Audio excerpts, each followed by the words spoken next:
بسم الله الرحمن الرحیم نحمده ونصلي علی رسول الکریم. زما عزتمندو الله جل شانه زمونږ او ستاسو تمام دنیا د انسانانو پیریانو دنیا او د آخرت پوره کامیابی په خپل پوره دین کې ښود الله.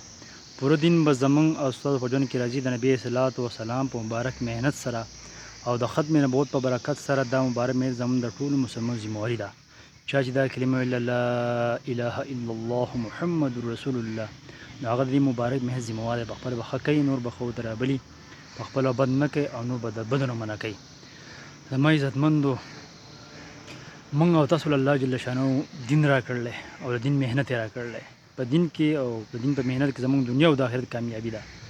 نو د الله حکمونه او د نبي اسلام طریقې په خپل ځان کې راوستل، په هغې عمل کول او نور ټولو دنیا ته رسول دا زموږ ستاسو چې ذمہواري ده. زه سهار مانځه پسې او د ماښام مانځه پسې عمل دي، په هغې کې یو زبردست عمل دی چې هغه زه تاسو ته ښیم چې تاسو یې زده کوئ او بیا سهار او ماښام هغه عمل کوئ، نو الله جل شانه به زموږ اوسو له دنیا کې هم چې دی فایده راکوي او په آخرت کې همیشه لپاره فایده میلاویږي. نو سهار په مانځه پسې خو ډېرې وظیفې دي، خو د سهار په مانځه پسې یو وظیفه دا ده چې دا موږ او تاسو کوو درې پیرې، سهار په مانځه پسې او ماښام په مانځه پسې فوراً. نو د هغې فایدې ډېرې زبردستې فایدې دي و چې ټولې دنیا یعنې جادوګران نه جمع شي، په تا باندې به جادو نشي کولی. تمامې دنیا قاتلان نه جمع شي، تا قتلولی نه شي. تمامې دنیا ډاکوان نه جوړ شي، راټول شي، نو تا نه چې ډاکه نشي کولی.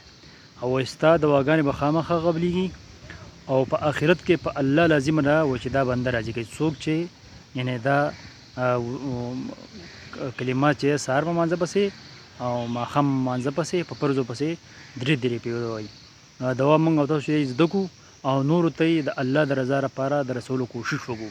هغه دوا دا ده: بسم الله ذي شان عظیم البرهان شدید السلطان ما شاء الله کان اعوذ بالله من الشیطان. سهار مالې درې پیرې مانځه پسې او ماښام مالې مانځه پسې درې پیرې. په دې کې زموږ دنیا هم پیدا ده، آخرت هم پیدا ده. نو دا کلمات چې موږ او تاسو په خپله زده کړو، عمل پې شروع کړو او نورو ته یې د رسولو کوشش وکړو د الله د رضا لپاره چې ټول انسانیت ته، مسلمانانو ته زموږ څونه چې فایده ورسي. ځکه موږ ته الله تعالی د مسلمانانو د انسانانو دپاره چې دی د فایدې دپاره پیدا کړو، چې تاسو مسلمانانو ته انسانانو ته چې دی فایده رسوئ. خصوصا په دې کې یعنې مسلمانان ځکه راځي چې مسلمانان چې دی مونځ کوي. مونځ په دې کې چې دی هغه شرط دی، مونځ پکې شرط دی. سهار ماښام مانځه پسې دا وظیفې دي، نو دا وظیفې موږ او تاسو زده کړو او نورو ته رسولو کوشش. بیا ورته یو پیر زه وایم دا دوا په غور سره واورئ، زده یې کوئ. بسم الله ذي شان عظیم البرهان شدید السلطان ما شاء الله کان اعوذ بالله من الشیطان. الله دې ما او تاسو ټولو له د صحیح عملو کولو توفیق راکړي.